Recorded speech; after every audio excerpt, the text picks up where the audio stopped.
Hi, Hannah here from AH Disney. Are you heading to Disneyland Paris for the first time? Well, here's 10 things I'd wish I'd known before my first visit. Number 1. Download the Disneyland Paris app in advance. As soon as you book your trip to Disneyland Paris is when you should download the app, as here is where you can find almost everything to plan your visit. With park opening times, show times, and what rides and restaurants will be closed during your trip to avoid disappointment when arriving, this is a great tool to plan your days. If staying on site at one of the Disney hotels, you can add your reservation here, which means you can check in 7 days before you arrive to speed up the process when you arrive at your hotel. You can also purchase Premier Access passes to skip the queues and get guaranteed show seats at an extra cost to your ticket price. Here is also where you can book restaurants, which brings me on to the next thing I wish I'd known. Number 2, book restaurants in advance.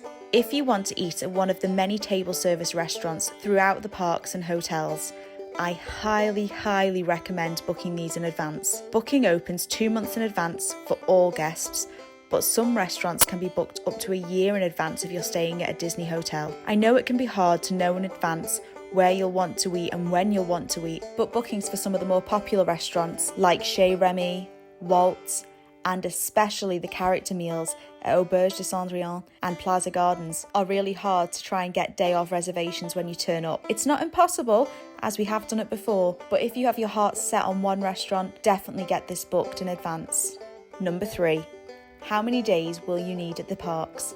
We would recommend that to do everything that most people want to do at the parks, you will need 3 days with park hopper tickets. For us, the Studios Park at the moment is a half-day park, but has the best thrill rides out of the two. So we like to visit this more than once in a trip, but flip back and forth between the two depending on wait times. The Disneyland Park is the one you'll need the most time for, with its classic rides and lands to walk through. Having 3 days there means you will be kept busy, but you will not have to be go all the time like you would if you only had 2 days. It gives you that buffer to have a little time for rest, as well as having time to redo your favourite things.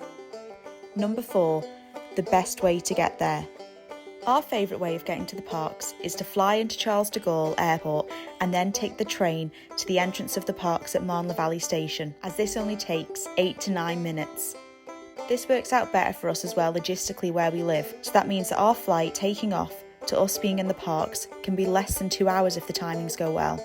The Eurostar is also a great option if it's easy for you to get to London St Pancras Station and transfer in Paris at either L'Île d'Europe Station or Paris Gare du Nord. You also have the option to drive and take the ferry or take the Eurotunnel, but for us, flying and training it is the quickest way for us to get into the parks.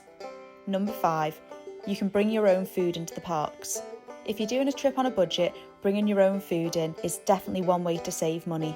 We don't necessarily bring sandwiches and things like that, which you can do, but we like to bring things like cereal bars and little snacks, so when hunger strikes when you're in a long queue, we have a little pick-me-up to keep us going. And it's also handy to bring your own water bottle into the parks, as there is plenty of places for you to refill these, which again saves pennies and is super convenient. Number 6, which park is the best to rope drop? If you only had 1 day in the park and were staying on site, I would rope drop the Studios Park. This park has the most popular ride at Disneyland Paris, Crusher's Coaster, which consistently has a long line from park open to close. So hitting this when the park first opens is the best use of time. And we've actually done Crusher's, Tower of Terror, Flight Force and Web Slingers and been leaving the park to head to the Disneyland Park before it's even open to general guests. If you're staying off-site, I would recommend the Disneyland Park, as the wait times are usually not as extreme as the Studios Park, as it has more rides for the guests who are attending for extra magic time to spread out in, and even our favourite ride, Thunder Mountain, is usually only a 20 to 30 minute wait at official park opening time. Number 7, what time to arrive for rope drop? This one is pretty simple.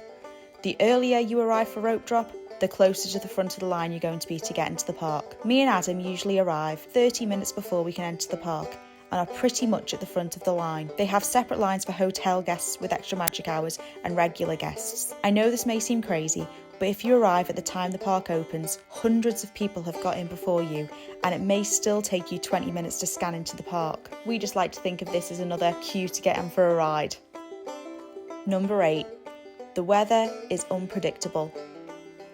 The weather in Paris is highly unpredictable. We have been in April where it was so hot it felt like the height of summer and we were melting, and we've been in July where it's rained all day long and felt cold. So we would advise pack layers and waterproofs, along with sun cream and sunglasses and caps, so you can enjoy your park day regardless of the intermittent weather. It's always better to be prepared. Maximise comfort on a long park day. And speaking of comfort, number 9, bring plasters. Plasters are one of the main things you'll need in your park bag. Enjoying all the magic means you don't realise how many steps you are doing in a day and how much you're just on your feet, and most people aren't used to being on their feet all day, so they end up with blisters and shoes rubbing, and there's nothing worse than sore feet when you're trying to make the most of your park day. And if it's a wet day, bring extra socks so at least you can try and keep your feet a bit dry and avoid extra rubbing. And finally, number 10. Take time to stop and enjoy the beauty of the park.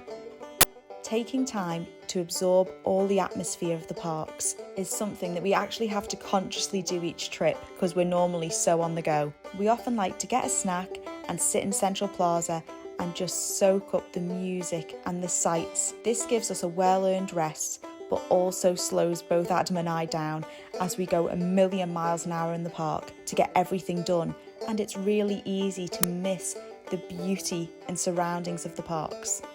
I hope this has helped you planning your visit to the parks. If you'd like this video, please subscribe, like, and hit that notification bell. Thank you for being our guest, and until next time, just keep swimming.